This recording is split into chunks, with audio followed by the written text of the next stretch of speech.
दिसंबर 2000 जो 2022 में जो 16 दिसंबर 2022 में जो पार्ट सी के जो क्वेश्चन बचे हुए थे, वो रिमेनिंग क्वेश्चंस को अभी हम लोग देख लेते हैं। कल हम लोग पार्ट बी वाले सारे क्वेश्चन आई थिंक डिस्कस कर लिए थे।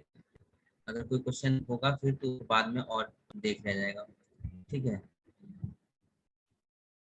Okay 5 minute. ऑलरेडी मैंने आई थिंक ग्रुप में लिंक सेंड कर दिया था। 3 बज के ये 59 मिनट में ही सेंड कर दिया था। ठीक है, आएंगे तो वो ऑटोमेटिक ज्वाइन हो जाएंगे।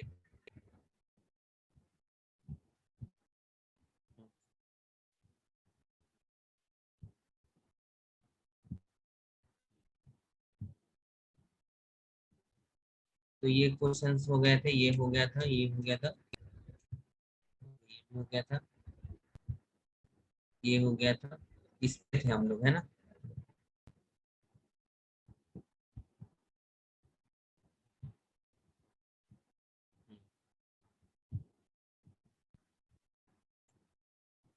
अभी ये क्वेश्चन क्या बोल रहा है कि आपके पास एक सिस्टम है, लीनियर सिस्टम दिया हुआ है, y dash equal to a y plus h, जहाँ पे ए डिफाइंड है आपका जो कोफिशिएंट मैट्रिक्स ए है, एंड एच डिफाइंड है जो नॉन होमोजीनियस पार्ट है। ठीक है, जैसे हम लोग जब डिफरेंशियल इक्वेशन पढ़ते हैं तो वहां पे भी क्या देखते हैं, एक होमोजीनियस डिफरेंशियल इक्वेशन देखते हैं, एक नॉन होमोजीनियस डिफरेंशियल इक्वेशन देखते हैं ना।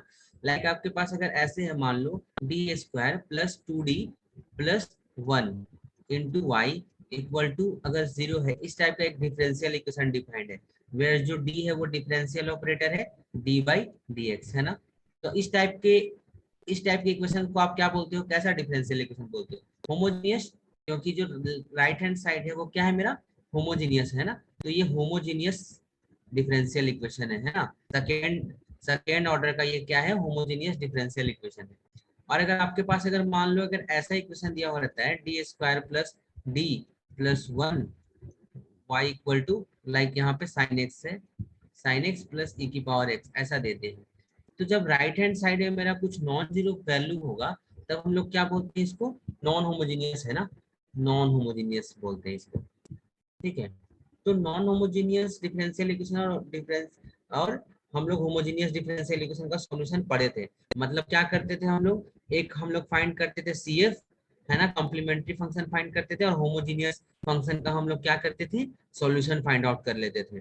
लेकिन जब हम लोग नॉन होमोजीनियस की बात करते थे तो क्या करते थे, हम लोग को तो कॉम्प्लीमेंट्री फंक्शन फाइंड आउट करना पड़ता था फॉर होमोजीनियस, है ना, फॉर होमोजीनियस पार्ट के लिए। और नॉन होमोजीनियस के लिए क्या करना पड़ता था, नॉन होमोजीनियस पार्ट के लिए क्या करना पड़ता था, पर्टिकुलर सॉल्यूशन फाइंड करना पड़ता था, पर्टिकुलर सॉल्यूशन फाइंड आउट करना पड़ता था ना, पीआई, जिसको आप बोलते थे पीआई। ठीक है, एक पीआई फाइंड करना पड़ता था और एक सी फाइंड करना पड़ता था। फिर आप कंप्लीट सॉल्यूशन कैसे लिखते थे, y equal to c a plus PI, complementary function plus particular solution, ये ऐड करते थे ना। तब आप इसको बोलते थे ये मेरा सॉल्यूशन है इस नॉन होमोजीनियस डिफरेंशियल इक्वेशन का। अभी यहाँ पे क्या आ गया, सिस्टम आ गया। ठीक है, वहां पे हम लोग कर रहे थे, सिंपली कर रहे थे हम लोग डिफरेंशियल इक्वेशन, बट यहाँ पे क्या है, सिस्टम है, system of differential equation. System में क्या होता है, सिस्टम में चीजें चेंज हो जाती है। मतलब यहाँ पे डिपेंडेंट वेरिएबल ज्यादा होता है, इंडिपेंडेंट वेरिएबल एक ही होता है। ठीक है, यहाँ पे देखिए डिपेंडेंट वेरिएबल क्या है, जो कि डिपेंडेंट वेरिएबल है वो मेरा है, देखिए यहाँ पे आपको एक सिस्टम बनाया हुआ है। सबसे पहले तो हम लोग इसको नोट कर लेते हैं। ठीक है, आपके पास है dy by D x equal to dy by d t equal to, बनाया हुआ है, ये y कोई सिस्टम है ना, यहाँ पे है a, एक बार देखते हैं क्या है a मेरा, a क्या है 1142, 4 - 2, 1142, और यहाँ पे y है, y को आप मान लो जो ये y है ना, कैपिटल Y, उसको आप मान लो ऐसे समथिंग है y1 और y2। ठीक है, एक वेक्टर है यहाँ पे, प्लस उसके बाद क्या किया, प्लस h कर दिया है, h क्या दिया हुआ है गिवन, 3t+1 और 2t+5। ठीक है, मतलब क्या है h क्या है 3t+1 और क्या था, और 2t+5, 2t+5। अगर आपके पास ऐसा सिस्टम दिया रहता है लाइक वाई डैश या फिर x dash equal to a x a y, ऐसा सिस्टम आपके पास दिया है ना, तो आप इस टाइप के सिस्टम को क्या बोलते हो? सिस्टम ऑफ होमोजीनियस सिस्टम बोलते हो, है ना? होमोजीनियस सिस्टम बोलते हो। क्यों? क्योंकि आपके पास यहाँ पे कोई फंक्शन, यहाँ पे कोई और वेक्टर नहीं है, बस ये होमोजीनियस पार्ट है, ठीक। लेकिन अगर आपके पास ऐसा सिस्टम है, ये जो वाई डैश है ना, ये डेरिवेटिव है, ठीक है। मान लीजिए आपके पास ऐसा है कि वाई डैश इक्वल टू है ए वाई प्लस बी, ऐसे कर दिया, तब आप इसको आप क्या बोलोगे? इस सिस्टम को क्या बोलोगे? नॉन होमोजीनियस सिस्टम है ना, नॉन होमोजीनियस सिस्टम है। अच्छा, हम लोग जितना भी चीजें पढ़े हैं आज तक, हम लोग किसके लिए पढ़े हैं? होमोजीनियस सिस्टम के लिए। होमोजीनियस सिस्टम के लिए क्या करते थे आप? आइगन वैल्यू फाइंड आउट करते थे, आइगन वेक्टर फाइंड आउट करते थे, उसके बाद जनरल सॉल्यूशन लिख देते थे। यही काम करते थे ना जब आप differential system of differential equation को सॉल्व करते थे, तो आपने यही काम किया होगा। आप क्या करते थे? आप पहले आइगन वैल्यू फाइंड करते थे कोफिशिएंट मैट्रिक्स का, उसके corresponding eigen vector find out कर लेते थे, और लास्ट में आप जनरल सॉल्यूशन फाइंड कर लेते थे, है ना? अब हम लोग क्या करेंगे? अब हम लोग को तो दे दिया, वो तो हम लोग होमोजीनियस के लिए करते थे, बट हम लोग को दिया क्या है एग्जाम में? आप देखो एक बार क्वेश्चन, एग्जाम में उन्होंने क्या दिया है? ये एच भी इंक्लूड किया है। मतलब ये क्या देना चाह रहा है? नॉन होमोजीनियस सिस्टम, है ना? नॉन होमोजीनियस सिस्टम दिया है ये, तो हमको तो फिर नॉन होमोजीनियस के लिए देखना पड़ेगा। तो मैं बताता हूँ प्रोसेस अभी, ठीक है? यहाँ तक क्लियर है? अगर मैं ये बोलूं कि जो नॉन होमोजीनियस वाला है ना, वो एक तरह से आप डिफरेंशियल इक्वेशन जैसे सॉल्व करो। डिफरेंशियल इक्वेशन में क्या करते थे? जब y सॉल्यूशन लिखते थे तो क्या करते थे? C F plus P I करते थे ना, वेयर सी एफ क्या होता था? होमोजीनियस का सॉल्यूशन, और पी आई पार्टिकुलर इंटीग्रल का सॉल्यूशन, ऐसे ही लिखते थे ना। तो यहाँ पे भी एक तरह से यही करना है। फर्स्ट ऑफ ऑल आपको क्या करना है? इस सिस्टम को आगे होमोजीनियस सिस्टम को सॉल्व करना है, y equal to a y करके आपको सॉल्व करना है ना? आगे होमोजीनियस का आप सिस्टम ये सॉल्यूशन निकाल लो, इस पार्ट का जनरल सॉल्यूशन निकाल लो आप, ठीक है? जनरल सॉल्यूशन इस पार्ट का आप निकाल लो। देन हम लोग क्या करेंगे? पी आई फाइंड करेंगे इसके करस्पॉन्डिंग, ठीक है? तो आप जब होमोजीनियस के लिए आप देखोगे तो क्या करोगे आप बताओ? D y by d t equal to, आपके पास कोफिशिएंट मैट्रिक्स क्या है? 1 1 4 -2, और यहाँ पे क्या है? y1 y2, है ना? चलिए, ठीक है। अभी मेरे पास कोफिशिएंट मैट्रिक्स क्या बना है? ए क्या है मेरा? 1 1 4 -2, है ना? हम लोग क्या करते थे आगे? तो eigen vector find out, eigen value find out करते थे, देन उसके corresponding eigen vector find out करते थे। उसके बाद लास्ट में हम लोग जनरल सॉल्यूशन कैसे लिखते थे वो हम लोग बाद में अभी लिखेंगे। तो first of all eigen value find out कर लेते हैं। इसकी आइगन वैल्यू क्या होगी? एक्स स्क्वायर माइनस, और आइगन वैल्यू हम लोग देख रहे हैं, और आइगन वैल्यू अगर हम लोग इसका आइगन वैल्यू देखें तो क्या होगा? X square minus trace of A, trace क्या हो गया इसका? -1 into x plus determinant, determinant क्या हो जाएगा? -2 -4, -2 -4 इक्वल टू 0। तो ये क्या निकल गया आपकी eigen value? X plus x square plus x -6 equal to 0, है ना? इसको सॉल्व करेंगे तो क्या होगा ये? x-2 x-3, नहीं, x+3 और x-2, यही होगा ना? Equal to 0, x square 2x plus 3x। हाँ ठीक है। तो यहाँ से क्या मिल गया आपको आइगन वैल्यू? x मिल गया आपका -3 -3 और और 2, 2। ठीक है।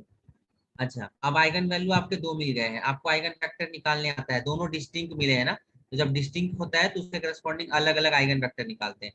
तो अभी हम लोग मान लेते हैं first case, when lambda equal to क्या है मेरा? 2 है, उसके करस्पॉन्डिंग आइगन वेक्टर कैसे निकालेंगे? a minus lambda I into x equal to 0, है ना? भाई लेमडा लेमडा 1 मान लेते हैं, अभी लेमडा 1 लेके चल रहे हैं ना। तो जब ए माइनस लेमडा 1 आई इंटू एक्स करोगे, ठीक है, तो क्या आएगा? इधर इधर भी स्क्रीन दिख रहा है ना, इस साइड लिख सकते हैं ना?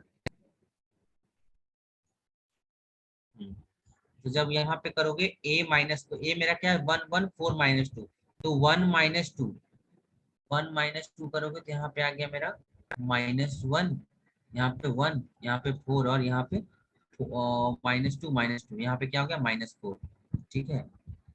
एक्स एक्स सॉरी एक्स यहाँ पे वाई मान लेते हैं, या फिर समथिंग कुछ मान लेते हैं, यहाँ पे तो मुझे वेक्टर ही चाहिए ना। तो यहाँ पे मैं अगर इसको मान लूँ y1 और y2 और इक्वल टू 0 0। अच्छा, यहाँ से क्या मिला आपको? जब आप ये करोगे R1 प्लस R2 करोगे, ठीक है, मतलब ये कर लो ना, आप ऑपरेशन लगा दो, R2 tense to R2 plus 4R1, यही होगा ना। तो ये 4R1, तो ये नीचे वाला तो जीरो हो जाएगा, ऊपर वाला क्या बचेगा, -y1 plus y2 equal to 0, ये इक्वेशन बचा ना। तो यहाँ से क्या हो गया मेरा, y2 इक्वल टू y1, है ना। अच्छा, अब आप ये देखो, जब इसके करस्पॉन्डिंग आप आर्गुमेंटेड मैट्रिक्स बनाओगे तो ये कैसा बन रहा था, -1 1 4 -4, और यहाँ पे क्या बन रहा था, 0 0। तो जब आप R2 ये चीज किए, इसके बाद करने के बाद आपका क्या चेंज हो गया, ये बन गया ये -1 1 0 0। कौन सा केस बन गया, कितने, इसके रैंक कितना है, rank of A equal infinite to rank solution, of augmented matrix है ना। Infinite solution. ओके, और यहाँ पे आप देखो, जो रैंक है वो क्या है, रैंक मेरा कितना है 1, और नंबर ऑफ अननोन्स कितने हैं 2, तो नंबर ऑफ फ्री वेरिएबल कितने हो गए, नंबर ऑफ फ्री वेरिएबल कितने हो गए, बताइए।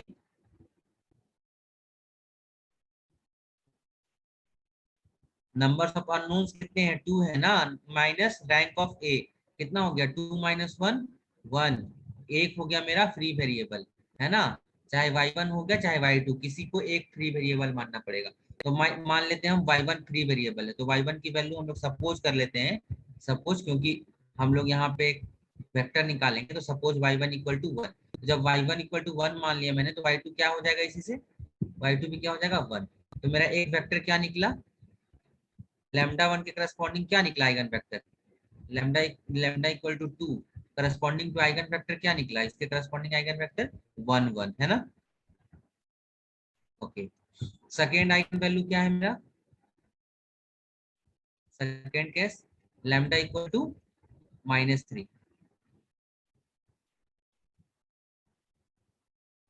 हाँ, लैम्डा इक्वल टू जब -3 है तो यहाँ पे क्या मैट्रिक्स बनी, आप बताओ, 1 -3 -2, अच्छा नहीं नहीं, 1 माइनस माइनस प्लस हो जाएगा ना, ये 4 हो जाएगा, 1, ये 4 हो गया, यहाँ पे 1 हो गया, यहाँ पे 4 हो गया, और यहाँ पे क्या हो जाएगा -2 प्लस 3, यहाँ पे हो जाएगा -1 -2 प्लस 1 हो जाएगा, सॉरी। और ये क्या बन गया, यहाँ पे आप मान लो समथिंग y1 डैश, और ये y2 डैश, और इक्वल टू 0 0।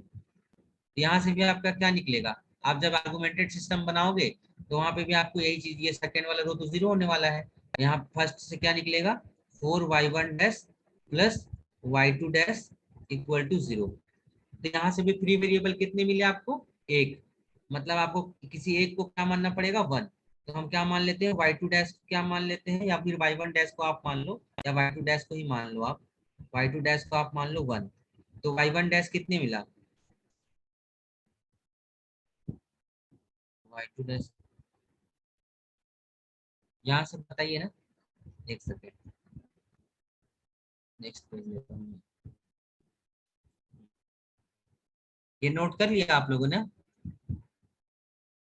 ये हो गया यहाँ तक।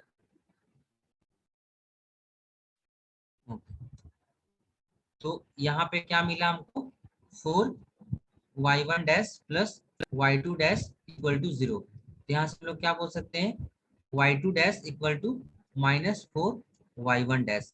अब हमको एक फ्री वेरिएबल था, तो हम लोग सपोज किसको कर लेते हैं फ्री वेरिएबल में, सपोज कर लेते हैं y1 डैश इक्वल टू है मेरा 1, है ना। तो यहाँ से y2 डैश क्या मिल गया मेरा -4। तो सेकेंड वेक्टर क्या बन गया मेरा, जिस लैम्डा इक्वल टू -3 था उसके करस्पॉन्डिंग कौन सा वेक्टर बना मेरा, आइगन वेक्टर बन गया मेरा 1 और -4।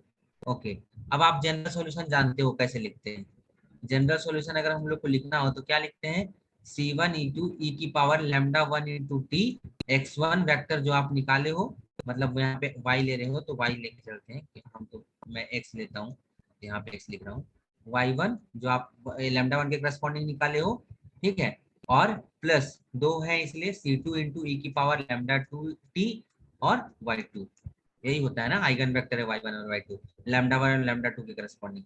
अच्छा, अब बताओ आप, C1 ई की पावर लैम्डा 1 क्या था, लैम्डा 1 था 2, ई की पावर 2t इंटू y1 कितना आया था 1 1 आया था 1 1, ओके, प्लस C2 इंटू ई की पावर लैम्डा 2 क्या है -3, तो -3t y2 कितना है मेरा 1 और -4।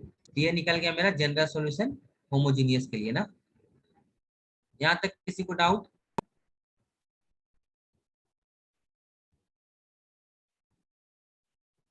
हेलो, आवाज आ रही है? Yes sir. यहाँ तक डाउट नहीं है ना?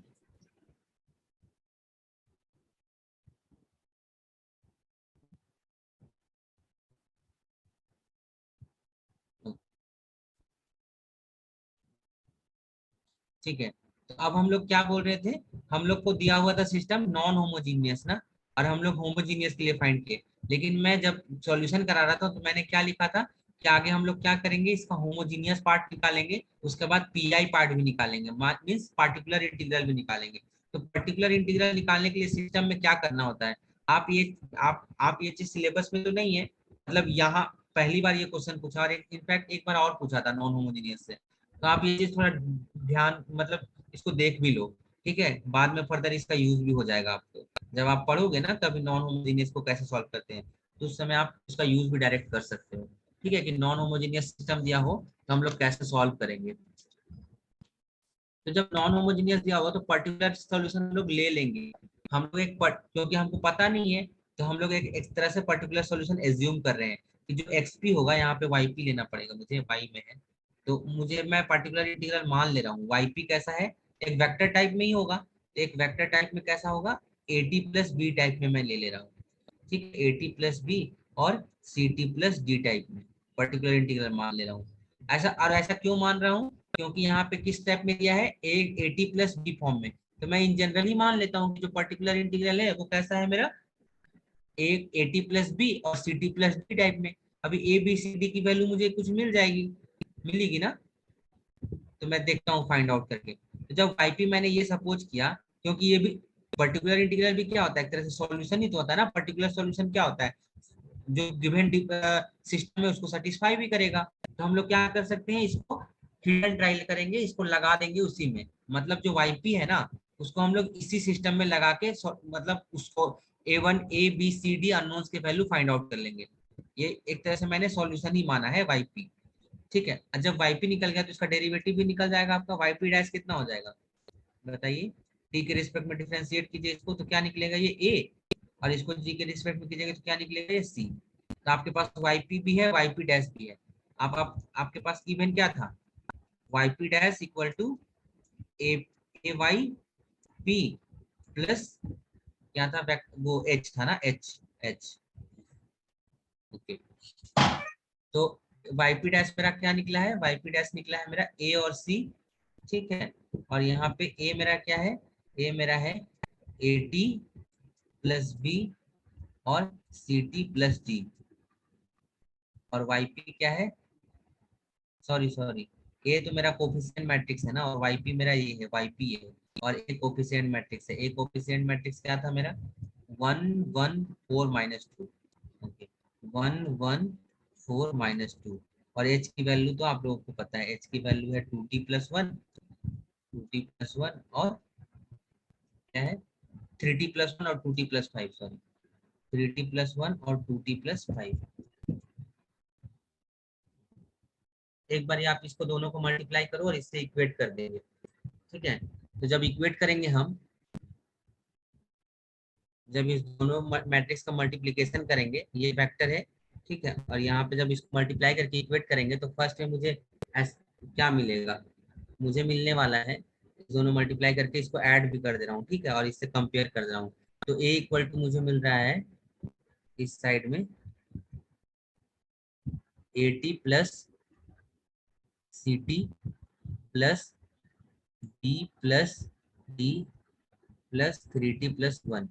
फर्स्ट वेक्टर में ये मिल रहा है और सेकंड में मिल रहा है यहाँ पे ए सी है ना, ए सी इक्वल टू ये, और सेकंड में मिल रहा है मुझे 480 -2ct plus 4b -2d plus 2t+5, ये मिल रहा है। ठीक है, ओके, तो यहाँ से जब आप कोफिशिएंट कंपेयर करोगे, ठीक है, अभी आप देखो वेरिएबल का क्या क्या है, डी वेरिएबल है, तो ये वेरिएबल का आप एक जगह रख दो, तो क्या मिलेगा आपको, अगर वेरिएबल को एक जगह रखोगे तो क्या मिलेगा, a plus c plus three. आपको क्या मिल गया, a plus c plus three equal to 0 मिल गया है ना, क्योंकि इस साइड वेरिएबल नहीं है, इस साइड बस कोफिशिएंट है, a है बस। और इधर भी क्या है मेरे कांस्टेंट टर्म, क्या क्या है कांस्टेंट टर्म है, b plus D plus one equal to क्या है मेरा a, ये है इक्वल टू a। तो कांस्टेंट टर्म को कंपेयर कर दिया और जो मेरा वेरिएबल टर्म था उसको कंपेयर कर दिया, तो ये इक्वेशन निकला। और सेकंड वाला के लिए वैसे ही करूंगा, 4a minus 2c plus 2 equal to क्या है मेरा 0, और जो कांस्टेंट है उसको एक जगह रखता हूँ, 2b minus 2d plus 5 equal to c। ठीक, तो यहाँ से आप देखो फर्स्ट इक्वेशन से आपका क्या निकला, आपका a plus c equal to -3, और सेकेंड वाला से क्या निकला 4a minus 2c equal to -2। अब यहाँ से आप सॉल्व करो, a और c की वैल्यू आपको मिल जाएगी। a की वैल्यू आपको मिलने वाली है -4/3, और c की वैल्यू आपको मिलने वाली है, आप लोग उसको कैलकुलेट कर लेना, ठीक है। c की वैल्यू आपको मिलने वाली है -5/3। इस तरह जब आप यहाँ सी और ए की वैल्यू पुट करोगे तो आपको बी और डी की वैल्यू मिल जाएगी। बी की वैल्यू मिल जाएगी आपको माइनस -17/9, और आपको डी की वैल्यू मिल जाएगी -8/18, है ना, मतलब ये -4/9 ये। अब आपको ए बी सी डी मिल गया, तो आपको पर्टिकुलर इंटीग्रल मिल गया, वाईपी मिल गया। वाईपी आपका मिल चुका है। वाईपी क्या है मेरा, वाईपी है, ए की वैल्यू क्या है मेरी, ए की वैल्यू है -4/3t, -4/3t plus B, B मेरा क्या है -17/9, और यहाँ पे सी की वैल्यू क्या है, सी की वैल्यू है -5/3t प्लस डी की वैल्यू है मेरा -4/9। ये मिल गया मेरा वाईपी, है ना। अच्छा, अब मेरा अब मेरा निकल गया है ये, वाईपी भी निकल गया और वाई एच भी निकल गया, होमोजीनियस के लिए भी निकल गया था ये वाला, और नॉन होमोजीनियस के लिए भी निकल गया था। अब आप जैसा डिफरेंशियल इक्वेशन में करते थे सेम यहाँ भी करोगे, वो जो जनरल सॉल्यूशन होगा वो क्या होगा, वाई एच प्लस वाईपी, मतलब होमोजीनियस के लिए आप जो निकाले हो और जो पर्टिकुलर इंटीग्रल निकाले हो। तो होमोजीनियस के लिए आपने क्या निकाला था, होमोजीनियस के लिए ये वाला निकाला था ना, C1 इंटू ई की पावर 2t, ये वाला निकाला था। इसको लिख लेते हैं, C1 इंटू ई की पावर 2t 1 1, C1 इंटू ई की पावर 2t, यहाँ वेक्टर था 1 1, और प्लस और C2 इंटू ई की पावर -3t, और यहाँ पे क्या था -4 1, क्या था 1 -4, यहाँ पे था 1 -4, और वाईपी क्या निकला है आपका, वाईपी अभी निकाल के आए हो आप, -4/3t प्लस ये ना, हाँ -4/3t -17/9, और सेकेंड वेक्टर क्या है, सेकेंड वेक्टर है -5/3t और -4/9 ये। अब आपका वाई टी निकल चुका है। अब हम लोग जाते हैं अब ऑप्शन में, क्या पूछ रहा है ऑप्शन, अच्छा ये पूछ रहा है वाई टी बाई टी करना है और t t tends to infinity, अब उसकी वैल्यू बतानी है, ठीक है। अभी हम लोग इसको टी से डिवाइड कर देते हैं, वाई टी को पूरा सबको टी से डिवाइड कर देते हैं, यहाँ पे भी टी से डिवाइड करेंगे, यहाँ पे भी टी से डिवाइड कर देते हैं, इसको भी टी से डिवाइड कर दिए और इसको भी टी से डिवाइड कर दिए। एक सेकेंड, यहाँ पे थोड़ा सा इसको, यहाँ पे फिर टी से डिवाइड कर दिए पूरे वेक्टर को, है ना। तो जब यहाँ पे टी से डिवाइड करके इसको लिमिट ले लेंगे, limit t tends to infinity, अच्छा ये वाला पोर्शन क्या हो जाएगा, पूरा 0, क्योंकि यहाँ पे आप सबसे सब में टी डिवाइड करते हो, तो ये पोर्शन आपका 0 हो गया लिमिट, लिमिट लेने से, ठीक है। जब limit t tends to infinity by t करोगे तो आपका फर्स्ट टर्म क्या हो जाएगा 0, सेकेंड टर्म में क्या हो जाएगा +0, थर्ड टर्म आपको देखना पड़ेगा, क्यों, देखो आप जब यहाँ पे टी से डिवाइड करोगे तो आपका क्या बन रहा है, ये वेक्टर आपका ये वेक्टर बन रहा है -4/3, ये टी टी तो कट जाएगा और यहाँ पे क्या बन जाएगा -17/9t, और यहाँ पे सेकेंड वेक्टर में क्या बचेगा 5/3, टी टी तो कट जाएगा और यहाँ पे आ जाएगा -4/9 नीचे टी, ठीक है। अब आप इसमें टी टेंस टू इन्फिनिटी लगाओगे तो आप बताओ क्या बचेगा आपके पास, वेक्टर क्या बचेगा, ये वाला पोर्शन तो 0, ये वाला ही पोर्शन 0, आपके पास क्या बचा -4/3 और -5/3, ये बच गया ना। तो आपका जो डी इसको वैल्यू असाइन किया है वो ऑप्शन में डी, तो डी इक्वल टू आपका कौन सा वेक्टर निकल गया, डी इक्वल टू निकल गया -4/3 और -5/3। अब हम लोग ऑप्शन पे चलते हैं, ऑप्शन फर्स्ट ऑप्शन बोल रहा है -4/3 -5/3, तो फर्स्ट ही ऑप्शन ट्रू हो गया, तो फर्स्ट ऑप्शन ट्रू है। डाउट है किसी को? कोई ऐसा प्रोसेस जहाँ पे समझ नहीं आया हो, मैं फिर से रिपीट कर दूंगा।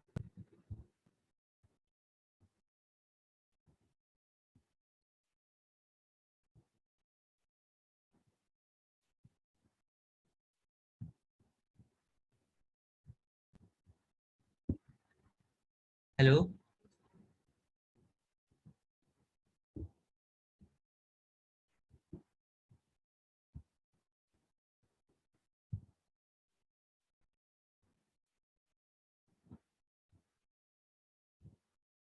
No doubt. ठीक है। हाँ, एक बार आप इसका प्रोसेस भी देख लीजिएगा, मैंने कुछ नहीं किया, मैं एक बार फिर से रिपीट कर ही देता हूँ, ठीक है। देखो, एक बार मैंने क्या किया, फर्स्ट ऑफ ऑल तो आप जो करते आ रहे थे वहां से, पहले होमोजीनियस के लिए सॉल्व करते थे, वही चीजें मैंने की। फर्स्ट ऑफ ऑल मैंने आइगन वैल्यू निकाली, जो कोफिशिएंट मैट्रिक्स थे उसके आइगन, क्योंकि मेरा क्या था, सिस्टम था नॉन होमोजीनियस। मैं पहले ही बोल चुका हूँ कि आपके पास सिस्टम कैसा है, नॉन होमोजीनियस सिस्टम है ना, नॉन होमोजीनियस सिस्टम था।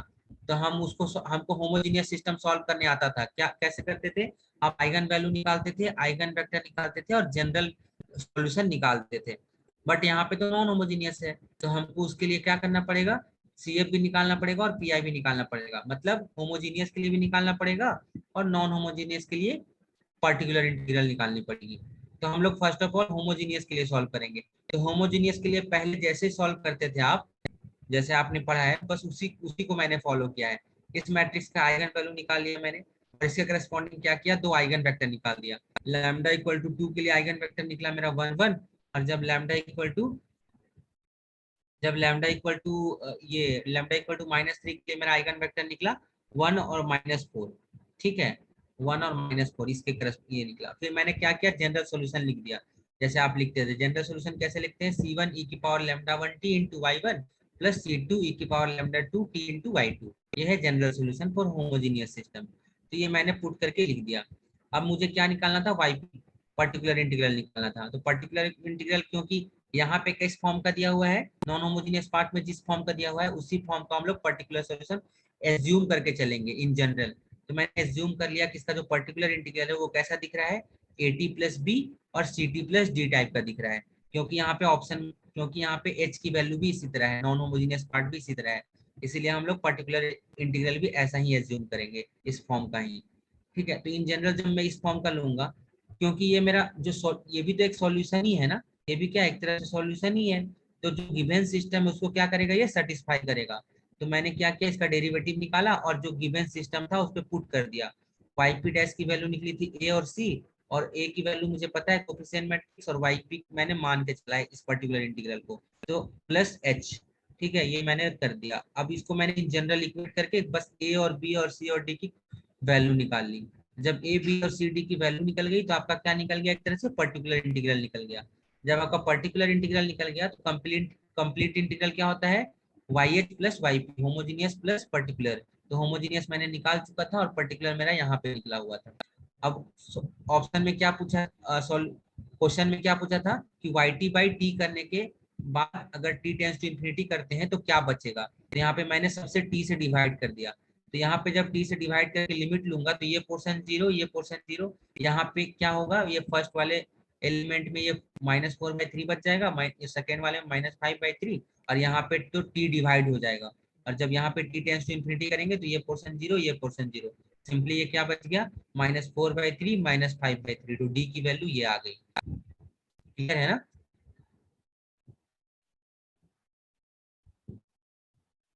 ठीक है, एक दो क्वेश्चन आप लोग भी खुद से प्रैक्टिस कर लीजिएगा, ताकि नेक्स्ट टाइम कोई भी एग्जाम में आए तो ये प्रॉब्लम ना हो। ये बहुत ही अच्छी मतलब कॉन्सेप्ट है in general non homogeneous system of differential equation को सॉल्व करने के लिए। ठीक है। Okay. एक क्वेश्चन ये था, देखो यहाँ पे क्या दिया हुआ था, यहाँ पे दिया हुआ था अल्फा और बीटा की वैल्यू। अल्फा और बीटा किसी के एक नंबर्स है ना, अल्फा इक्वल टू वैल्यू दिया हुआ है मेरा 1 + √5/2, और बीटा इक्वल टू दिया हुआ है मेरा 1 माइनस रूट 5/2, ये दिया हुआ है। ठीक है, अब ये किसी भी इक्वेशन के रूट हो सकते हैं, है ना, मुझे उससे कंसर्न नहीं है। ठीक है, अब ये जो एफ एन मेरा डिफाइंड, एक तरह से सीक्वेंस जो मेरा डिफाइंड है, वो बोल रहा है कि कैसा सीक्वेंस डिफाइंड है एफ एन ऐसा डिफाइन कर रखा है इन्होंने कि अल्फा का पावर एन माइनस बीटा का power n by alpha minus beta. ठीक है, वेयर एन जो है वो कहाँ से वेरी कर रहा है, 1 से लेके डॉट डॉट डॉट कुछ भी वैल्यू ले लो। अब जो p डिफाइन कर रखा है इन्होंने, पोलिनोमियल डिफाइन कर रखा है एटमोस्ट 2 डिग्री का। मतलब जो p है, जो गिवन इंफॉर्मेशन है ना, सबसे पहले क्वेश्चन को सॉल्व करने का सबसे अच्छा तरीका है, जो गिवन इंफॉर्मेशन है आप सारा चीज लिखते जाओ।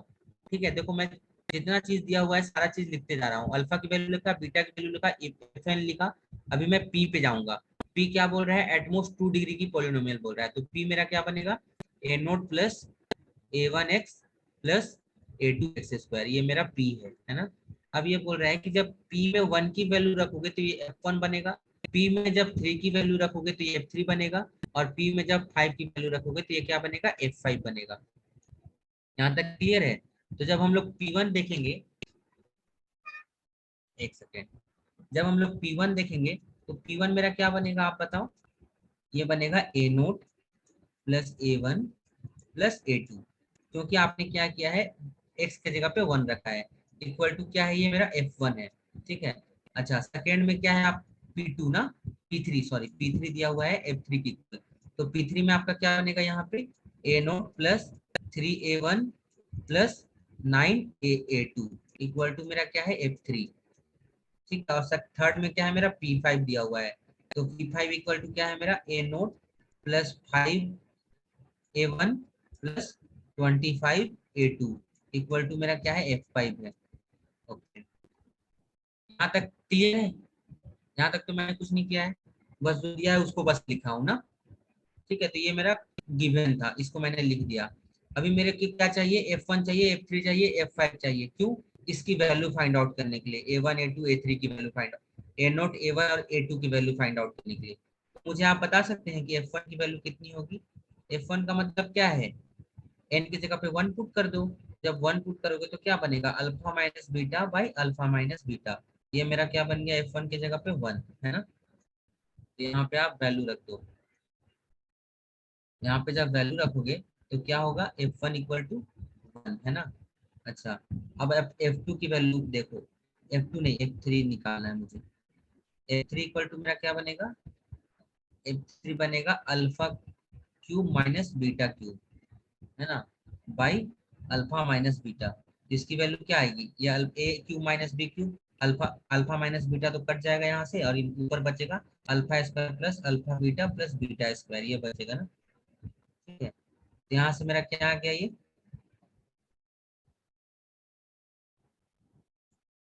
Alpha square.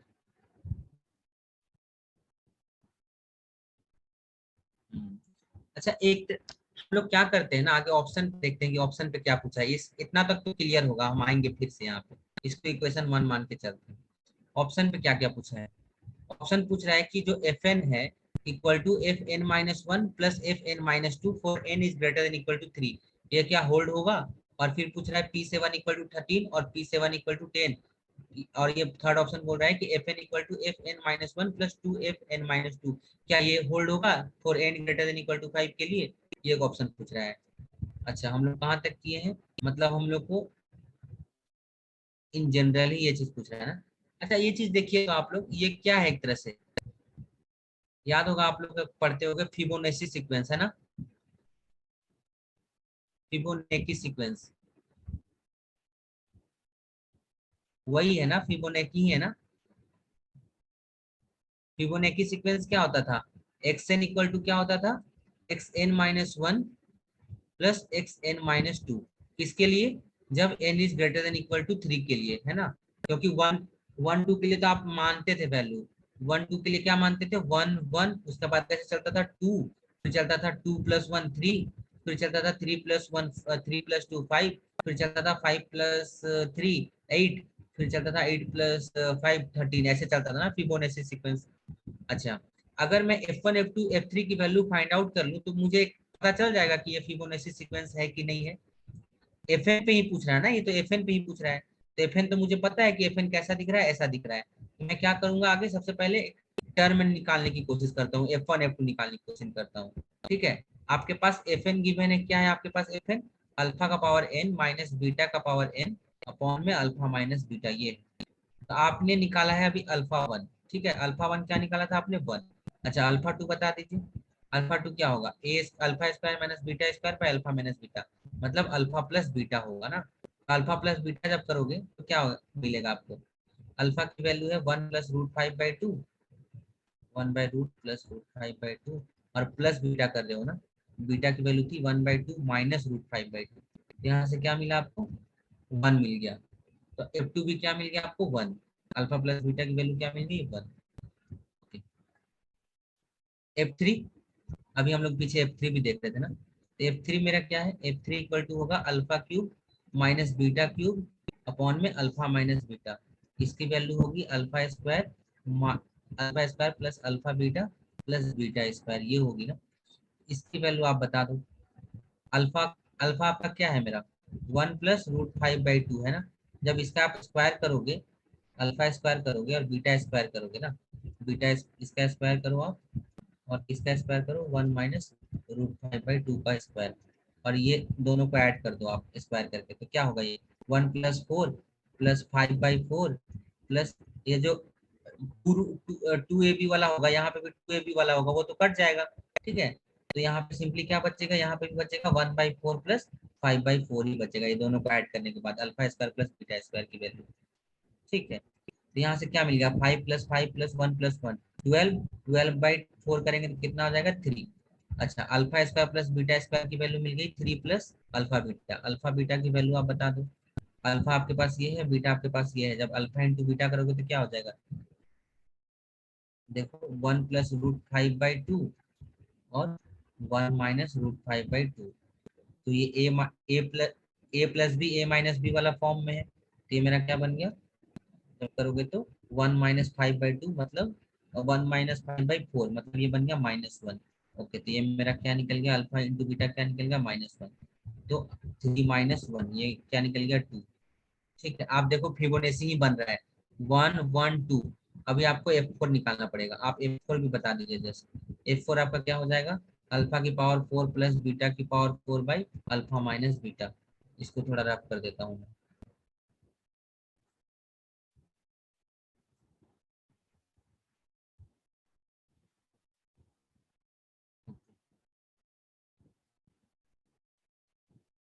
हम्म, तो ये मेरा ऊपर में क्या बचेगा, alpha square minus beta square का होल स्क्वायर होगा। मतलब ये सिंपली अगर आप इसको कैलकुलेट करोगे ये ऊपर वाले को, तो ये मेरा बच जाएगा alpha plus beta, alpha minus beta, alpha minus beta, और यहाँ पे क्या बचेगा, alpha square plus beta square ना, यही बचेगा, और नीचे बचा है अल्फा माइनस बीटा। ओके, तो ये तो कट गया, अल्फा माइनस बीटा कट गया, और अल्फा प्लस बीटा बचा ऊपर में। तो अल्फा प्लस बीटा की वैल्यू अभी आप देख क्या कितना था, यहाँ पे ऊपर में 1 था ना, तो 1 × alpha square plus beta square, अभी आप वैल्यू देख के आए हो कितना था इसका value, alpha square plus beta square की वैल्यू कितनी थी, 3 थी। तो 1 × 3 कितना निकल गया मेरा, 3। तो F4 की वैल्यू मेरी कितनी निकल गई, 3। आप देखो क्या बन रहा है, ये फिबोनाची सीक्वेंस नहीं बन रहा है, 1 1 2 3। अभी आप F5 की वैल्यू इसी तरह आप फाइंड आउट कर सकते हो, है ना। F5 की वैल्यू की फाइंड आउट करने की जरूरत है कि मैं बता दूं, या आप लोग कर लोगे,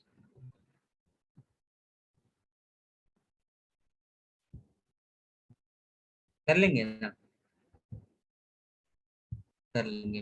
ठीक है, तो जब आप F5 निकालोगे तो आपका F5 क्या निकलेगा, F5 आपका निकल के आएगा, F5 निकल के आएगा आपका 5, है ना। तो इस तरह से क्या बन रहा है, ये फिबोनाची सीक्वेंस बन रहा है। ठीक है, तो देखो फर्स्ट ऑप्शन तो ट्रू हो गया। अब हमको क्या चाहिए, P7 की वैल्यू चाहिए, है ना। P7 की वैल्यू चाहिए क्योंकि ऑप्शन बी और डी में P7 की ही वैल्यू पूछी है। चलो P7 की वैल्यू, P7 क्या है एक तरह से देखो तो, P7 क्या है मेरा, पॉलिनोमियल पे आप 7 रख रहे हो ना, मतलब है A0 + 7 × A1 + 7 स्क्वायर मतलब 49 × A2, यही है। इसी की वैल्यू पूछ रहा है ना वो, आपसे इसी की वैल्यू पूछना चाह रहा है। तो आपको इसकी वैल्यू फाइंड आउट करने के लिए किसकी किसकी वैल्यू फाइंड आउट करनी पड़ेगी, A0 की A1 की और A2 की, है ना। ये तीनों की वैल्यू फाइंड आउट करनी पड़ेगी। और ये तीनों की वैल्यू कहाँ से फाइंड आउट होगी, कोई गेस? अभी हमने पीछे क्या लिखा था, देखिए मैंने ये तीन इक्वेशन दिया था ना, A naught plus A one plus A two, A naught plus 3a1 plus A two equal to. अभी F1 की वैल्यू आपने फाइंड आउट कर ली है, F3 की वैल्यू अभी आपने निकाल ली है, F3 की वैल्यू आपकी आई थी 2, ठीक है, और F5 की वैल्यू आई थी 5।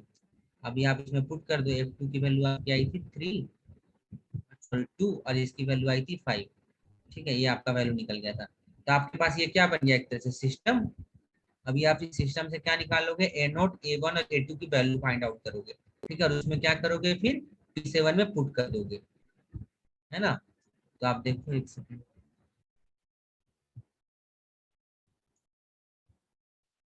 हम्म,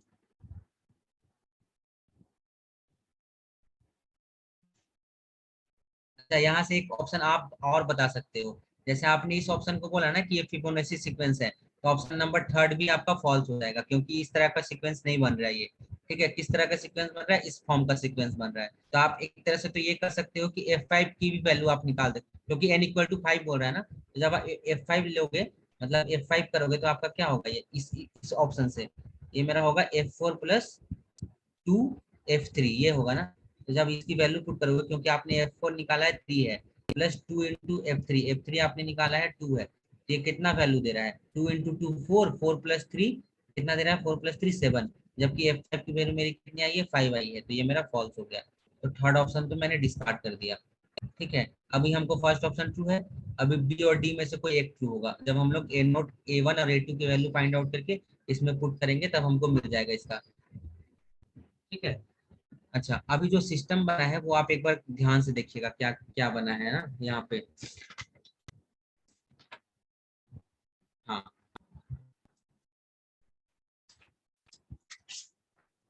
मैं डायरेक्ट इसका कोफिशिएंट मैट्रिक्स लिख देता हूँ। देखो इसका जो कोफिशिएंट मैट्रिक्स बनेगा, क्या बनेगा, 1 1 1 1 3 9 और 1 5 25, यही बनेगा ना, और 1 2 5 है, ठीक है। तो मैं जब इसका कोफिशिएंट मैट्रिक्स लिखूंगा, तो ये मेरा क्या बनेगा, 1 1 1 1 3 9 और 1 5 और 25, और यहाँ पे क्या बनेगा, इधर राइट हैंड साइड क्या था, 1 2 और 5 था, है ना।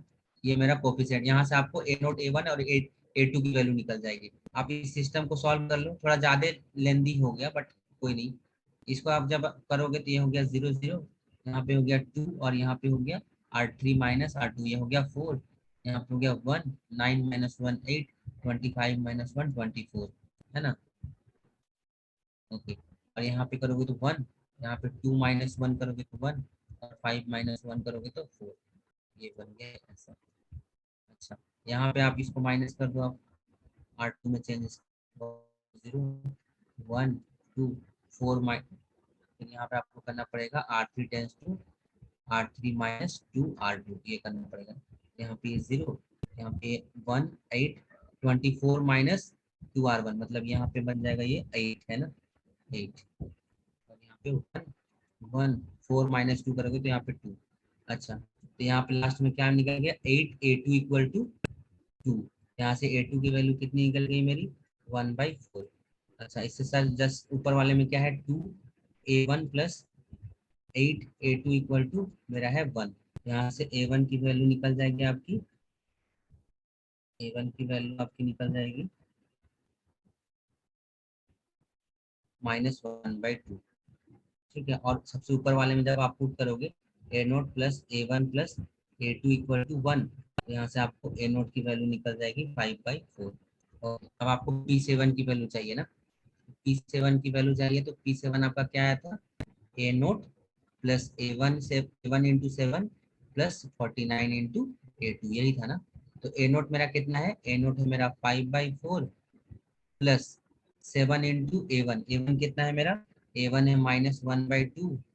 अच्छा, A2 कितना है मेरा, A2 है मेरा 1/4 × 49, यहाँ पे पीछे प्लस है, ठीक है। अब जब इसको तीनों को आप ऐड करोगे, तो आपका क्या निकलेगा, 4, आप एलसीएम ले लो, तो यहाँ से क्या निकला, 5 - 14 + 49, तो यहाँ से क्या मिल गया आपको, 49 माइनस 40 49, ये हो गया, एक सेकंड, 49 प्लस 5 54, 54 माइनस 14 वो 40, 40/4 ये हो गया 10। तो आपको P7 की वैल्यू कितनी निकल गई? 10। कौन सा ऑप्शन सही हो जाएगा? P7 equal to 10। Okay,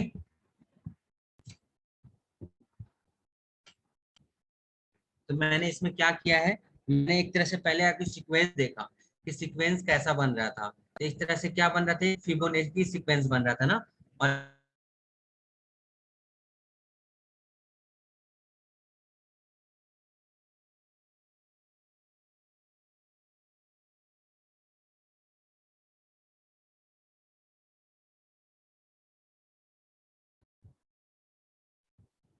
hello, बस डिस्कनेक्ट हो रही है। आवाज आ रही है? अभी आ रही है सर। ओके, मैं बोल रहा हूँ कि मैं कहाँ तक समझाया था।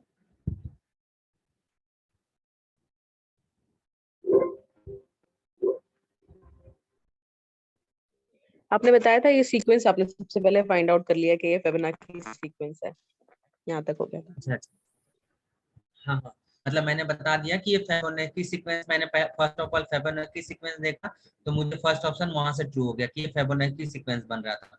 ठीक है, तो फर्स्ट ऑप्शन ट्रू ट्रू हो गया। तो इसी तरह थर्ड ऑप्शन में भी एक तरह से इन्होंने सीक्वेंस ही बना रखा है। तो सीक्वेंस बना रखा है, तो जब ये फिबोनाची सीक्वेंस बनाया तो थर्ड ऑप्शन तो नहीं होगा, ये पर्टिकुलर एक सीक्वेंस डिफाइन कर रखा है। तो हम लोग इसको डिस्कार्ड करने के लिए क्या किए, एन की वैल्यू सबसे लीस्ट ही रख के देख लिए, इक्वल टू 5। तो जब F5 रखे तो ये क्या बनेगा, F4 माइनस 2F3, जो कि नहीं सेटिस्फाई कर रहा था क्योंकि मेरी F5 की वैल्यू कितनी आई थी, 5 आई थी। ठीक है, और आप एक रिक्वेस्ट है कि आप F5 की वैल्यू निकाल के देखना, 5 ही आएगी, मैंने कैलकुलेट की है। अगर आप लोग बोलोगे तो मैं यहाँ पे दिखा दूंगा। ठीक है, और ऐसा नहीं कि आप लोग वो कैलकुलेट करने बैठोगे पूरा, थोड़ा टर्म को एडजस्ट करना, आपको मिल जाएगा F5 की वैल्यू 5। ठीक है, तो आपको पता चल जाएगा कि एक तरह से फिबोनाची सीक्वेंस ही बन रही है। ठीक है, तो यहाँ से ऑप्शन ए ट्रू हो गया और डी ट्रू हो गया, बी और सी गलत हो गए। ओके, नेक्स्ट क्वेश्चन है ये पीडी से, ये है मेरा लैग्रांज इक्वेशन पे ना, जो सब लैग्रांज सब्सिडियरी इक्वेशन होता है ना, जो p into u x plus q into u y equal to r, है ना। तो फिर वहां से क्या लिखते हो आप, dx upon p plus d y upon, Lagrange subsidiary equation है ना, ये क्या होते हैं मेरा, dx by p plus d y by q plus d z by r. Okay, तो यहाँ से आपका क्या निकलेगा, पी एक्स, पी क्या है, पी की वैल्यू 1 है, क्यू की वैल्यू x है, और आर की वैल्यू क्या है, z है। अच्छा, मैं यहाँ पे u दिया हुआ है, मैं इसको z मान लेता हूँ, मैं z में ही लेके चलता हूँ, तो कोई दिक्कत नहीं है, z कर लेते हैं। ठीक है, तो ये मेरा क्या मिल गया, dx upon 1 plus d y upon x equal to d z upon 0। तो फर्स्ट तो मुझे एक मिल गया z equal to constant C1, यहाँ से एक इक्वेशन मिला। अब ये दोनों को जब सॉल्व करूंगा तो यहाँ से मुझे क्या मिलेगा, x square by 2 equal to y plus C2, ये मिलेगा ना। तो C2 मेरे क्या मिल गया, x square by 2 minus y, यहाँ से दूसरा इक्वेशन। ओके, तो जब आप लिखते हो वहां पे, जो सॉल्यूशन लिखते हो जनरल सॉल्यूशन, वो क्या लिखते हो, phi of C2 equal to C1, है ना, ये लिखते हो। Okay. तो यहाँ पे C1 क्या है मेरा, Z इक्वल टू आप क्या लिखोगे, फाई ऑफ, आवाज आ रही है मेरी क्लियर? आ रही है, आ रही है। ओके, तो आप यहाँ पे क्या लिखोगे, z equal to five of C2, तो C2 मेरा क्या है, x square by 2 minus y, ये हो गया मेरा जनरल, यहाँ पे सॉल्यूशन निकल गया, जनरल सॉल्यूशन। अच्छा, अब मेरा इनिशियल कंडीशन है कि जेड एक्स 0 पे ई की पावर एक्स है, तो मैं अभी पुट कर दूंगा z equal to z x 0। तो यहाँ से क्या निकलेगा, ये फाइव ऑफ एक्स की जगह पे तो एक्स ही रखना है, वाई की जगह पे 0 रखना है। ठीक है, और इसकी वैल्यू मुझे दी हुई कितना, x0 की वैल्यू है ई की पावर एक्स, इसकी वैल्यू हो गई ई की पावर एक्स। यहाँ से मुझे क्या मिला, five of X square by 2 equal to E की पावर एक्स, है ना। ओके, अब हम लोग क्या करते हैं, हम लोग इसको एक टर्म मान लेते हैं ना, यही तो काम करते हैं, इसको एक टर्म मान के इसकी वैल्यू फाइंड आउट कर लेते हैं, एक्स की वैल्यू, है ना। तो जब एक्स स्क्वायर बाई 2 को हम लोग एक टर्म मान लेंगे, लाइक पी मान लेते हैं, या फिर पी तो इधर माना है ना, समथिंग टी मान लेते हैं टी। तो यहाँ से एक्स की वैल्यू क्या निकलेगी, x equal to root 2t निकलेगा, है ना। अच्छा, तो यहाँ से आपको इसकी वैल्यू क्या निकल जाएगी, 5 ऑफ एक्स स्क्वायर बाय 2 को तो आप क्या माने हो टी, तो 5 ऑफ टी इक्वल टू क्या निकलेगा, e की पावर x, x की जगह पे क्या लिखोगे रूट 2t, है ना। ठीक, अब आप देखो, आपको यहाँ इस सॉल्यूशन की नीड है ना, इक्वेशन नंबर 2 की। यहाँ इक्वेशन नंबर 2 क्या इंप्लाई कर रहा है, देखो आप, z equal to 5 of t, मतलब t की जगह पे आपको क्या रखना है, ये वाला यहाँ पे रखना है ना, तो t की जगह पे क्या है, x square by 2 minus y है, और 5 ऑफ t इक्वल टू क्या है, e की पावर 2t, तो e की पावर रूट के अंदर 2, और t की जगह पे आप क्या रखोगे, ये पूरा चीज x square by 2 minus y, तो रख दो आप x square by 2 minus y, ये चीज रख दो रूट के अंदर। ठीक है, अब आपका ये निकल गया फाइनली सॉल्यूशन। अब आप ऑप्शन पे आओ, अब आप ये बोल रहे हैं Z21 पे क्या होगी वैल्यू, तो हम निकाल लेते हैं Z21 पे क्या होगी वैल्यू, आप बताओ।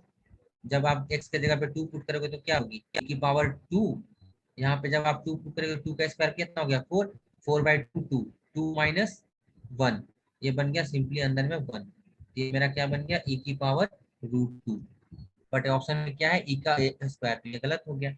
ओके, और किसी में पूछा है U21 पे, नहीं पूछा, U-21 पे पूछा है। अच्छा, Z-21 पे भी निकालेंगे तो क्या होगा, देखो एक्स स्क्वायर है ना, तो स्क्वायर के जब -2 भी करेंगे तो वो भी क्या होगा, प्लस ही हो जाएगा, मतलब वैल्यू तो आपको क्या मिलने वाली, यही 2 इंटू 2 स्क्वायर, मतलब -2 का स्क्वायर तो 4, 4 बाई 2 2, 2 माइनस 1 1, यहाँ पे भी 1, यहाँ पे आपका क्या मिलेगा, ए की पावर रूट 2, तो कौन सा ऑप्शन सही हो जाएगा, -2 1 पे e की पावर रूट 2, फोर्थ ऑप्शन। ठीक है, अच्छा एक और पूछा है U1 और 1/2 पे, एक बार रखना आप यहाँ पे साइड में ही रख देता हूँ मैं, ठीक है। Z क्या रखा है, 1 और 1/2 रखा है ना, तो आप रखो e की पावर अंडर रूट 2 इंटू 2 क्या रखा है, x की जगह पे क्या रखा है 1 रखा है ना, तो 1/2, 1/2, तो y की जगह पे क्या रखा है, यहाँ पे 1/2 रखा है, -1/2। अच्छा, ये तो अंदर अंदर 0 हो गया, तो e की पावर 0 हो गया, ये तो e की पावर 0 कितना हो गया 1, तो ये ऑप्शन भी सही है। अच्छा 1 आएगा, ठीक है, तो कौन कौन से ऑप्शन सही हो गए, ऑप्शन बी और ऑप्शन डी। क्लियर है ये क्वेश्चन।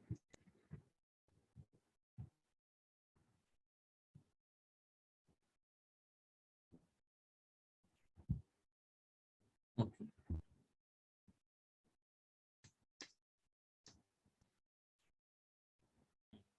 ये है मेरा ओडी का, ये है मेरा न्यूमेरिकल का क्वेश्चन, है ना। न्यूमेरिकल का क्वेश्चन, न्यूमेरिकल का क्वेश्चन है ये बोल रहा है x डैश इक्वल टू है f ऑफ tx। अब मैं मैं इसको पढ़ाऊंगा अभी, जब मैं न्यूमेरिकल का कोर्स अभी पढ़ा रहा हूँ ना, मैं सारा चीज डिराइव कराऊंगा इस बेस पे, तो इतना क्वेश्चन पूछा है हर बार नेट में, हर बार गेट में, इस कॉन्सेप्ट पे तो पूछते ही पूछते हैं। तो ये रिजल्ट जब दिखाऊंगा ना, तो आप लोग को रिजल्ट को मैं प्रूव भी करा दूंगा, और आप लोग ध्यान से उस समय आप लोग इसको अच्छे से, एकदम अच्छे से डिराइव भी कर लेना खुद से, क्योंकि इस रिजल्ट से क्वेश्चन कहीं नहीं जाने वाला है, हर साल अल्टरनेट पूछता ही पूछता है, वो 2 मार्क्स का हो, चाहे देखो यहाँ पे 4.75 मार्क्स का पूछा है ना। ठीक है, और ये question with in 1 minute, with in 1 minute में होने वाला क्वेश्चन है, 1 मिनट भी नहीं, अगर जान गए तो आपको एकदम 50 सेकेंड भी नहीं लगेगा। ठीक है, तो इस कॉन्सेप्ट को मैं प्रूव भी कराऊंगा, डिराइव भी कराऊंगा, तो आप लोग उस समय देख लेना कि कैसे होते हैं, याद करने की जरूरत नहीं है। बट मैं अभी अभी के लिए डायरेक्ट रिजल्ट लिखूंगा, क्योंकि अभी मेरे पास बस क्वेश्चन की सॉल्यूशन देनी है, इसलिए मैं पूरा डिराइव नहीं कराऊंगा, बस आपको मैं फॉर्मूला देना चाहता हूँ। ठीक है, अभी क्या पूछ रहा है ये आप देखो, ये पूछ रहा है कि एक इनिशियल वैल्यू कंडीशन है, हाँ करेंगे, बट अभी तो मुझे कंप्लीट सॉल्यूशन देना है ना, इसलिए मैं इसको अभी बस ऐसे लिख रहा हूँ, डिराइव अभी नहीं करूंगा, है ना। तो ये क्या है, मेरे पास है dy by D x equal to, initial value problem क्या होता है, dy by D x equal to f of x y. ठीक है, और कुछ कंडीशन दिए रहते हैं y of x not equal to y not, इस टाइप के इनिशियल वैल्यू प्रॉब्लम को हम लोग सॉल्व करते हैं न्यूमेरिकली। तो यहाँ पे रंगापुत्ता मेथड फॉर, रंगापुत्ता मेथड का बोल रहा है ना, आरके मेथड की बात कर रहा है, आरके मेथड, है ना। ओके, आप ये चीज देखो, मैं एक बार जब हम लोग न्यूमेरिकल में डिस्कस कर रहे थे, तो हम बताए थे कि जो आरके मेथड्स होते हैं ना, 2 मेथड होते हैं, फर्स्ट ऑफ ऑल तो फर्स्ट में होता है RK2, है ना, RK2 रंगाकुटा मेथड फॉर ऑर्डर 2, और सेकंड में होता है RK4, है ना, रंगाकुटा मेथड फॉर ऑर्डर 4, है ना। बट हम उस चीज को बात नहीं कर रहे हैं, हम बात कर रहे हैं इन जनरल RK मेथड की, ठीक है। जो RK मेथड का अप्रोक्सीमेशन होता है, मान लीजिए यहाँ पे y था तो यहाँ पे x लेके चल रहा है ना, यहाँ पे तो चल x है तो कोई दिक्कत नहीं, x ऑफ जो t प्लस h है ना, इसका जो सॉल्यूशन होता है xt, ये दे रखा है अप्रोक्सीमेशन आपको दे रखा है xt plus w1 h into F of T x और प्लस w2, एक सेकेंड मैं इसको ना लिख के ना डायरेक्ट मैं जो फॉर्मूला होता है वो डायरेक्ट ही लिखता हूँ आपको, ठीक है। मान लो आपके पास इनिशियल कंडीशन है, ये मेरे पास आईवीपी दिया हुआ है, ठीक है। अगर मुझे कोई पूछे कि आरके मेथड इन जनरल लिखना हो तो हम लोग कैसे लिखेंगे, तो जो सॉल्यूशन होता है y1 या फिर y के लेके चलो, हम एक y1 ही लेके चलते हैं, ठीक है। फर्स्ट ऑफ ऑल यहाँ पे जनरल लिखा है तो हम अगर y1 की बात करें तो वो कैसे लिखते हैं, y0 plus c1 into k1 plus c2 into k2। अब आप पूछोगे k1 k2 क्या है, तो k1 k2 कुछ नहीं है, यहाँ पे जो दिया हुआ है ना ये है k1 k2 स्लोप, है ना, h into F of x0 y0, है ना, और k2 इंटू k2 क्या है मेरा, h इंटू ये वाला चीज, ये वाला f into x0 plus alpha h और y0 प्लस बीटा k, है ना, ये जो k1 निकाले हो आप, ठीक। अच्छा, यही जब आप इसको फर्दर सॉल्व करोगे ना, जब आप इसको फर्दर सॉल्व करोगे तो आपका दो इक्वेशन निकल के आएगा, ठीक है। और वहां पे क्या क्या इक्वेशन होता है, जो दो मोस्ट इंपॉर्टेंट नोट्स है यहाँ पे, टू नोट्स जो लास्ट में निकल के आते हैं, जो या फिर आप इसको रिलेशन बोलो, ठीक है। जो रिलेशन आपको निकल के आएगा जब इसका डेरिवेशन करोगे, उसमें क्या होता है, जो C1 और C2 होता है ना उसकी वैल्यू आपकी आती है C1 plus C2 equal to 1 होना चाहिए, और यहाँ पे अल्फा है यहाँ पे बीटा है ना, तो यहाँ जब आप इसको डिराइव करोगे, कंप्लीट डिराइव करोगे, तो यहाँ पे आपको निकल के आएगा अल्फा इंटू C2 की वैल्यू 1/2 होनी चाहिए, और alpha into sorry beta into C2 की वैल्यू 1/2 होनी चाहिए। बस यही तीन कंडीशन आपको जब निकल के आएगा, यही तीन कंडीशन आपको रिमेम्बर, यही तीन कंडीशन को याद करना है, बस एग्जाम में क्वेश्चन हो जाएंगे, सारे क्वेश्चन हो जाएंगे अगर ये चीज याद है आपको तो, ठीक है। आप डेरिवेशन तो वहां नहीं करोगे, आप तो रिलेशन ही याद करके जाओगे कि यहाँ पे जो C1 C2 होता है उसका सम 1 होना चाहिए, और अल्फा इंटू C2 और बीटा अल्फा इंटू जो C2 की वैल्यू है और बीटा इंटू C2 की वैल्यू कितनी होनी चाहिए, 1/2 होनी चाहिए। अब आप ये चीज देखो, यहाँ पे C1 और C2 का काम कौन कर रहा है, C1 और C2 का काम कौन कर रहा है, W1 और W2, मतलब C1 इक्वल टू यहाँ पे क्या दिया हुआ है W1, और C2 इक्वल टू क्या दिया हुआ है W2 दिया हुआ है, ठीक है। तो आप फर्स्ट इक्वेशन आपका क्या हो जाएगा, W1 प्लस W2 को क्या देखना पड़ेगा, किसके इक्वल है, वो 1 के इक्वल है। अब मुझे बताओ यहाँ पे अल्फा और बीटा की वैल्यू कौन काम कर रहा है, अच्छा यहाँ पे तो अल्फा और बीटा ही दे रखा है, चलो ठीक है कोई बात नहीं। तो अब मुझे क्या देखना पड़ेगा, अल्फा इंटू C2 और बीटा इंटू C2, ठीक है, मतलब alpha into W2 equal to 1/2 और beta into W2 equal to 1/2। बस आप ये चेक कर लो ऑप्शन से, आपका क्वेश्चन हो जाएगा। उस ऑप्शन पे आते हैं, देखो यहाँ पे W1 दे रखा है, W2 दे रखा है, और अल्फा और बीटा दे रखा है, और आपके पास रिलेशन आया है कौन कौन सा, W1 plus W2 equal to आया है 1, और आपके पास क्या आया है, alpha into W2 equal to 1/2 और beta into W2 equal to 1/2 ये आया है। अब मुझे बताओ फर्स्ट ऑप्शन क्या ट्रू होगा, देखो W1 प्लस W2 का सम कितना हो रहा है, 1 हो रहा है, अल्फा इंटू W2, अल्फा यहाँ पे 1 है, 1 इंटू W2, देखो 1 इंटू 1/2 क्या हो रहा है, 1/2 हो रहा है, ये सेटिस्फाई कर रहा है, और बीटा इंटू W2 ये क्या हो रहा है, ये भी 1/2 हो रहा है, तो फर्स्ट ऑप्शन ट्रू, है ना। सेकेंड पे आते हैं, सेकेंड पे तो ये फर्स्ट ही फेल कर गया, जब 1/2 प्लस 1 को ऐड करोगे तो ये 1 के इक्वल नहीं आएगा, तो सेकेंड ऑप्शन फॉल्स। थर्ड में क्या बोल रहा है, 1/4 3/4, ये दोनों को ऐड करोगे तो कितना आएगा, W1 यहाँ पे क्या है थर्ड ऑप्शन में 1/4, और W2 क्या है मेरे पास 3/4, और अल्फा क्या है मेरा, अल्फा है 2/3, और बीटा है मेरा 2/3। अब आप ये तीनों चीज आप देखो खुद से, W1 प्लस W2 क्या 1 आ रहा है, हाँ आ रहा है 1, ये दोनों को ऐड करो 1 आ रहा है, अल्फा इंटू W2 करो, अल्फा इंटू W2 मतलब 2/3 इंटू 3/4 करो, 3 से 3 कटा, ये बन गया मेरा 1/2, सेटिस्फाई हो रहा है। अब बीटा इंटू W2 करो, 3/4 इंटू 2/3, ये करो तो 3 से 3 1/2, ये भी हो रहा है 1/2। थर्ड ऑप्शन भी सही है। फोर्थ ऑप्शन पे चलते हैं, तो ये फोर्थ ऑप्शन तो ये वाला फर्स्ट वाला कंडीशन ट्रू होगा, W1 प्लस W2 1 आ रहा है, लेकिन क्या अल्फा इंटू W2 की वैल्यू 1/2 आ रही है? नहीं, अल्फा इंटू W2 की वैल्यू आ रही है मेरी 1, जो कि 1/2 के इक्वल नहीं है। तो ये ऑप्शन फॉल्स हो जाएगा, तो ऑप्शन ए और सी ट्रू हो जाएंगे। तो यहाँ पे हम लोग कुछ भी नहीं किए, हम लोग क्या किए, एक रिलेशन लिख दिए, एक रिलेशन हम लोग डिराइव। और मैं ये चीज रिपीट कर रहा हूँ आप लोग से कि मैं ये कराऊंगा, ठीक है, जब न्यूमेरिकल पढ़ाऊंगा तो ये डेरिवेशन कराऊंगा आप लोगों को। आप लोग पता चल जाएगा कि ये वैल्यू आती कैसे है, ये रिलेशन आता कैसे है कि W1 प्लस W2 1 आता है, जो मैंने इससे पीछे लिखा था यहाँ पे, C1 plus C2 equal to 1, alpha into C2 equal to 1/2 और beta into C2 equal to 1/2। ठीक है, ये सॉल्यूशन है, ये रिलेशन कैसे आता है। ठीक है, तो इस रिलेशन के थ्रू हम लोग इसको, मुझे आप ये बताओ कि अगर ये चीज आपको पता है कि ये रिलेशन होता है, ठीक है, तो आप इस क्वेश्चन को विद इन 1 मिनट कर सकते हो ना, बस ऑप्शन देखना है आपको और ऑप्शन के थ्रू उस रिलेशन को सेटिस्फाई कराना है। अगर वो रिलेशन सेटिस्फाई करता है तो आपका वो ऑप्शन ट्रू है ना।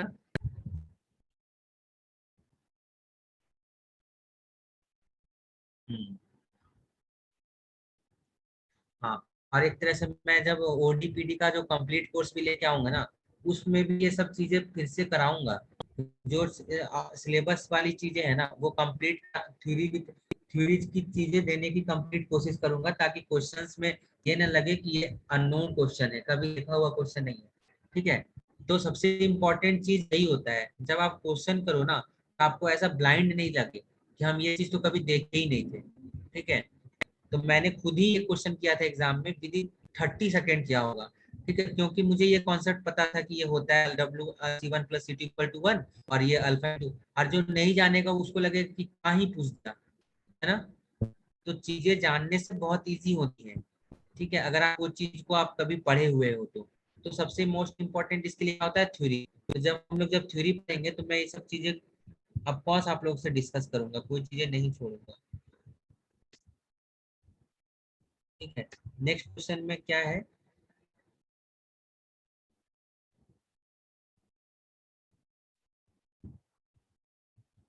ओके, देखिए ये जो क्वेश्चन है ना, ये जो क्वेश्चन है यहाँ पे क्या बोल रहा है कि जो एक्स है, एक्स एक सेट ले रहा है, सेट, उस सेट में क्या है, यू जा रहा है, जो कि यू क्या है, एक तरह से फंक्शन है ना यू, क्योंकि C10, जब मैं न्यूमेरिकल का फर्स्ट क्लास बता रहा था, उसे बेसिक इंट्रोडक्शन में बताया था कि C1 क्या डिनोट करता है। C1 डिनोट करता है set of all continuous function, जो क्या फर्स्ट डेरिवेटिव क्या हो, कंटिन्यूअस हो 0 से 1 के बीच में, है ना। तो फर्स्ट डेरिवेटिव हो वो कंटिन्यूअस हो 0 to 1 में। ठीक, वो ऐसे फंक्शन का कलेक्शन ले रहा है, ठीक है, यू को ऐसे ले रहा है, और जो कि यू क्या सेटिस्फाई कर रहा है, U0 equal to U1 equal to 0 हो रहा है, ये सेटिस्फाई कर रहा है। ठीक, अच्छा, अब ये बोल रहा है कि जो आई डिफाइन किया है ना, आई वो कहाँ से डिफाइन किया है, एक्स से आर में। तो ये जो एक्स है एक तरह से डोमेन है। अभी डोमेन में आप बताओ क्या आ रहे हैं, फंक्शन नहीं आ रहे हैं, डोमेन में एक तरह से फंक्शन ही तो है ना, क्योंकि एक्स में क्या का कलेक्शन है, फंक्शन का तो कलेक्शन है। एक्स में क्या ले रहा है, यू ले रहा है ना, यू क्या एक तरह से फंक्शन है, जो कि फर्स्ट डिफरेंशिएबल है, मतलब फर्स्ट टाइम डिफरेंशिएबल है with continuous from zero zero to one, है ना, वैसे फंक्शन का कलेक्शन ले रहा है। ठीक है, तो आप ये चीज देखो कि एक्स क्या है, डोमेन में क्या है, फंक्शन है। ठीक, अब ये बोल रहा है डिफाइन कर दिया आई यू को, ये इंटीग्रेशन को डिफाइन कर दिया आई को 0 से 1 e की power minus u dash t का whole square d t for all u belongs to x. अब ये m जो है वो सुप्रीमम है इस i का, और स्मॉल m जो है वो इंफिनिमम है इस i का। ठीक है, अभी आप देखो सुप्रीमम और इंफिनिमम देखना है ना, तो कौन डिसाइड करेगा सुप्रीमम और इंफिनिमम, फंक्शन डिसाइड करेगा, एफ डिसाइड करेगा। और एफ कहाँ से उठा के लाओगे, डोमेन से उठा के लाओगे, तो डोमेन में क्या है, एक्स है ना, डोमेन तो एक्स है, तो कहाँ से उठा के लाओगे, फंक्शन यहाँ से उठा के लाओगे। ठीक, अब मुझे ये चीज बताओ, एम आपको किसका सुप्रीमम देखना है, इस आई का सुप्रीमम देखना है ना, तो आई का सुप्रीमम देखना है, तो u के जगह पे आप क्या पुट कर दो, i के जगह अगर u को अगर मैं क्या ले लूं, 0 ले लेता हूँ, ठीक है, क्योंकि आप कहाँ देख रहे हो, 0 से 1 के बीच में देख रहा हूँ, ठीक है। तो 0 के 1 के बीच में क्या होगा, मैक्सिमम मैक्स टू मैक्स इसका सुप्रीमम वैल्यू 1 हो सकता है ना। इसकी जो वैल्यू हो सकती है वो क्या हो सकती है, 1। तो आप जब आई जीरो पे वैल्यू देखोगे तो आई जीरो पे वैल्यू क्या होगा, 0 to 1 e की पावर में, यहाँ पे 0 पुट करोगे तो यहाँ पे 0 इंटू डी टी, है ना। तो ये क्या वैल्यू दे देगा, 1। देखो कैपिटल एम की वैल्यू मुझे मिल गई 1, है ना। सुप्रीमम की वैल्यू मुझे क्या मिल गई, 1। और ये 1 क्या हो रहा है, ये अटेंड भी, मतलब आई की वैल्यू भी तो आ रही है ना 1, है ना। और ये कब हो रहा है, जब u इक्वल टू 0 है मेरा, ठीक है। जब u इक्वल टू 0 है तब ये मेरा वैल्यू आ रहा है, ठीक। अब आप ये चीज बताओ कि ये अटेंड भी करेगा, है ना। अटेंड इसलिए करेगा क्योंकि आप आई की वैल्यू आपकी आ जा रही है 1 की इक्वल, ठीक है। अगर 1 की इक्वल नहीं आती, क्योंकि आप ये चीज देखो ना, आप u का सुप्रीमम देखो, 0 से 1 के बीच में ले रहे हो, तो मैक्स टू मैक्स सुप्रीमम क्या हो सकता है, 1 हो सकता है ना, 1। और m की वैल्यू आपकी 1 आ भी रही है, ठीक है, तो ये अटेंड भी कर जाएगा। तो फर्स्ट ऑफ ऑल तो क्या हो गया, m की वैल्यू 1, m इक्वल टू 0, ये देखना पड़ेगा ना। अब आप देखो, जो m है वो इन्फिनिमम है, तो ये तो आपको ऐसे ही दिख गया कि जो m जो है वो इन्फिनिमम ऑफ i है, ठीक है, वो 0 होगा। और जो सुप्रीमम है वो क्या होगा, 1 होगा। लेकिन अब अटेंड कराने की बात है कि वो अटेंड करेगा कि नहीं, मतलब इसकी वैल्यू आई की वैल्यू कभी 0 की इक्वल आएगी कि नहीं, ये देखना है। हम लोग 1 के इक्वल तो दिखा दिया आई की वैल्यू, तो हम लोग क्या बोल सकते हैं कि जो 1 है वो अटेंड भी करेगा, मतलब जो कैपिटल एम है वो अटेंड भी करेगा। बट स्मॉल एम कितना है, 0 है ना। जो इन्फिनिमम की वैल्यू है वो कितनी है, 0 है, ठीक, क्योंकि आप 0 से 1 के बीच में देख रहे हो तो 0 है इन्फिनिमम की वैल्यू। तो इन्फिनिमम अटेंड करेगा कि नहीं वो देखना है। तो मुझे ये बताना होगा कि जो आयु है ना वो कभी 0 इक्वल होगा कि नहीं, ये चीज बताना है। अगर वो 0 की इक्वल हो जाता है, इसका मतलब क्या होगा कि स्मॉल एम भी अटेंड करेगा, ठीक है। अच्छा, अब मैं ये चीज दिखा दूंगा कि जो आयु है वो कभी 0 की इक्वल नहीं होगा। तो मैं ये डायरेक्ट बोल सकता हूँ कि जो ये एम है, स्मॉल एम है, वो कभी अटेंड नहीं करेगा, ठीक है। तो आप मुझे बताओ आयु इक्वल टू क्या डिफाइंड है आपका, आयु इक्वल टू डिफाइंड है 0 to 1 e की पावर है माइनस यू डैश टी का होल स्क्वायर डी टी, है ना। अब आप ये देखो ये क्या है, ग्रेटर देन 0 है, कभी ये 0 की इक्वल होगा, कभी 0 की इक्वल नहीं होगा, वो भी 0 to 1 में। आप इन जनरल ही बोलो ना, ये e की पावर एक्सपोनेंशियल फंक्शन, ये कैसा चलता है, माइनस है ना, तो ये नीचे से आएगा इधर, ये 0 को कभी नहीं टच करेगा, तो 0 की इक्वल तो कभी नहीं होगा। तो इस इंटीग्रेशन की वैल्यू कभी 0 नहीं हो सकती है। मतलब ये जो इंटीग्रेशन की वैल्यू है, जो स्मॉल m की वैल्यू है 0, वो कभी i के वैल्यू की इक्वल नहीं आएगा, आयु कभी 0 की इक्वल आएगा ही नहीं। इसका मतलब क्या है, स्मॉल m अटेंड करेगा ही नहीं। तो फर्स्ट ऑप्शन तो सही हो जाएगा कि m कैपिटल M n है और इन्फिनिमम 0 है, बट स्मॉल m तो कभी अटेंड नहीं करेगा, कैपिटल M अटेंड करेगा, ये हम लोगों ने दिखा दिया, ठीक है।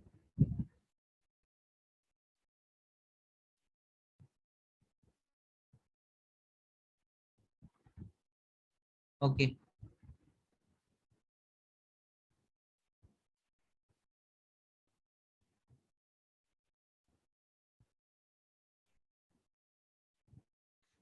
ठीक है, अभी 2-3 क्वेश्चंस रहते हैं, ठीक है, अब उसको आप ट्राई कीजिएगा, मैं एज ए